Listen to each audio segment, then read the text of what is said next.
Hello fellow Spare Parts Army, I'm your host Chris Cappy. So a year ago I made a video about the Army's new Joint Light Tactical Vehicle, and in it I'll admit I was kind of harsh. I was skeptical about it. At the time we weren't sure how the replacement of the Humvee would turn out. It wasn't clear to me back then that the JLTV brought anything new to the table that the MRAP or the Stryker didn't already have. So one of the Army's JLTV subject matter experts, Major Stowell, saw the video, messaged me on Instagram and told me I'd gotten the JLTV all wrong. Thankfully, I'd been out of the Army for 10 years, so he couldn't give me an Article 15, but what he could do was invite me to Fort Dix and give me an in-person demonstration to let the vehicle's performance speak for itself. The only catch was I would have to go to New Jersey. Today we're going to give you an inside look at how the JLTV actually works. What are its distinguishing features? What makes it special? Why is it better than the Humvee? And is the MRAP or the JLTV better? When you're inside the vehicle, when it's driving, you can actually feel the weight of that armor. When the vehicle brakes, you can feel all the weight of the armor come from behind. Kind of the nose of it goes down into the ground. It's the suspension system handled it like smooth as silk. Major Stowell is one of the Army's JLTV subject matter experts. He was responsible for training many of the Special Forces units on this vehicle. The vehicle's designed to absorb blast and break away in the front of the back, leaving the passenger compartment of the vehicle as one protected capsule to protect the soldiers that are in it. The central tire inflation system on the JLTV, you can choose to pump more air into the tire if it takes a puncture.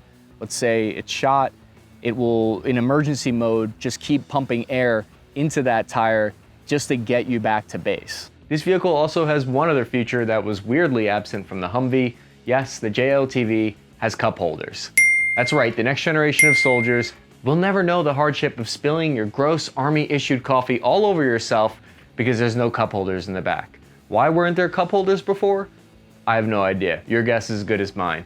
Probably to save the Army $5, but with the JLTV, we finally have a place to put our Rip It energy drinks, and it shows that the military actually cares about the little guy.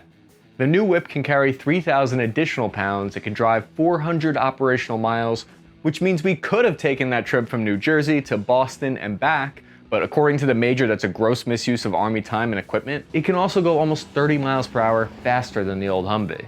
From the interior of the vehicle, you can adjust the inflation of the tires to handle different terrain modes. And then once you get through that different terrain, you can change the inflation to either reinflate or deflate the tire as required. So the MRAP has been criticized for having very low mobility. It's 18 tons, 9 feet tall, and it only goes 30 miles per hour.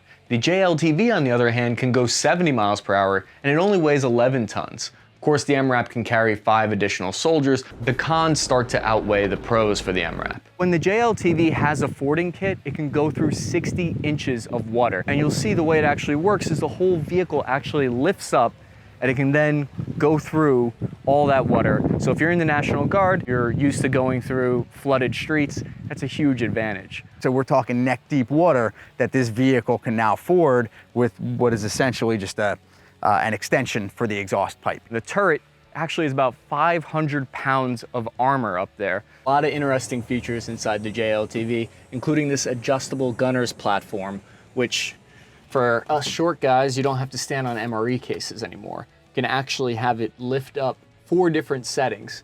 So here's how you go up into the turret. So this is where the gunner would stand, and this is the joystick that the gunner would use because it's so heavy to turn the armored turret that this actually moves the turret system electronically using a motor. There's also a hand crank just in case the motor dies on you, so you're not stuck there with the turret in one position while you're getting shot at. After about an hour with these vehicles, I have to admit, I was starting to see why the JLTV's capabilities were leagues ahead of the MRAP and the Humvee. The JLTV was so much fun that I was even starting to like New Jersey. The most seen weapon systems would be your M2 50 caliber machine gun, your Mark 19 grenade launcher, automatic grenade launcher. You can mount a M240 machine gun. Common remote operated weapon system can be mounted to the top of a general purpose. And then that brings us to the last mission package configuration. It's the close combat weapons carrier. And essentially what it is a tow missile launcher, and it's got an automated system in the back. It's a separate mission package configuration. It's one of the 4. So it's got a box on the back that loads your tows. They also made the windows twice as big as their original size, which is great news for all the window lickers out there in the Marine Corps. I'm kidding, I had to take my ASVAB twice. On the front hood, there's a driver vision enhancer, which is a thermal imagery camera. It feeds directly into a screen in front of the driver's seat. The screen pulls down from the visor. This can be also used in surveillance positions. The video feed can also be sent into any other screen in the vehicle or back to headquarters at base.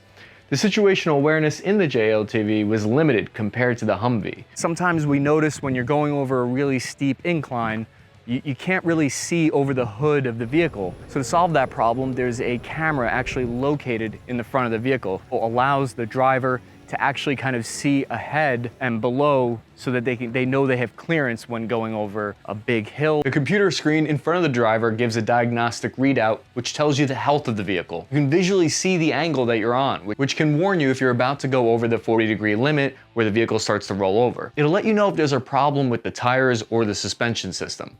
One of the main reasons the JLTV is more advanced than the MRAP and the Humvee is because it has the ability to raise and lower its suspension. When the vehicle is lowered into tie-down mode, it has as low of a profile as the Humvee, which allows it to be easily shipped by airplanes. We discussed earlier how one of the weaknesses of an MATV or MRAP was that they were too large to be shipped in sufficient quantities for large-scale theater buildup.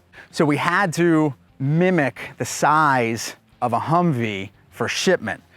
By selecting a series of buttons, the suspension will lower so that it's at a height that's comparable to a Humvee. So that helps us get them onto the aircraft, onto the ships, and the rail cars that we need to get them onto. That's one of the really interesting things about the JLTV that distinguishes it from the MRAP. Wait for this. Damn you, Air Force! Let me in your chow hall. Damn it. You only have 2 different variants of the JLTV. There's a 4-door and a 2-door as far as variants are concerned. Then you move down to mission package configurations. The one in front of you is a heavy gun carrier. Heavy gun carrier has a manned turret on the top. The only difference between the heavy gun carrier and the general purpose is the presence of the manned turret. The computer in front of the vehicle commander on the passenger side has the FBCB2. It's like a GPS that shows where all your friendly units are located. You can also place markers for suspected enemy locations and send video feeds and messages back to command. I asked Major Stillwell if you could install Waze on there and put insurgent alerts instead of police alerts. The answer was no. The Humvee's weakness was that once you added all the armor onto it, the vehicle didn't have enough engine power or good enough suspension to pull its weight correctly.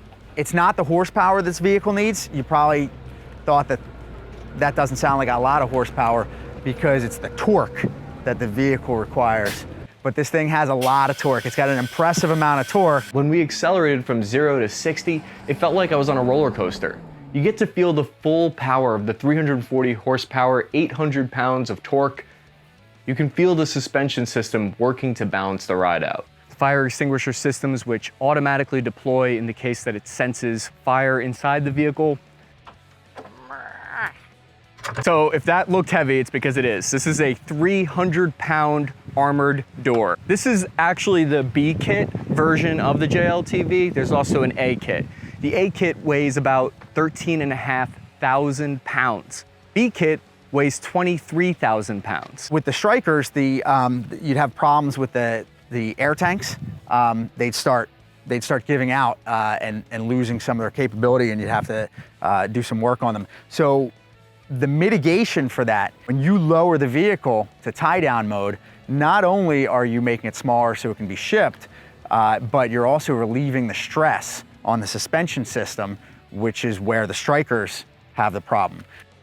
The JLTV can haul ass unlike any other armored truck. As of April 2021, the US forces have ordered 17,700 JLTVs, and they're valued at over $800 million. That number is expected to eventually go up to 40,000 JLTVs. After seeing how much better protected and faster it is than the Humvee, I can see why the Army would want a utility vehicle that can double as a combat ride. You now have what the Humvee should have always been. Thanks for watching. Follow me on Instagram. I'm your host, Chris Cappy, and I'll see you guys next week.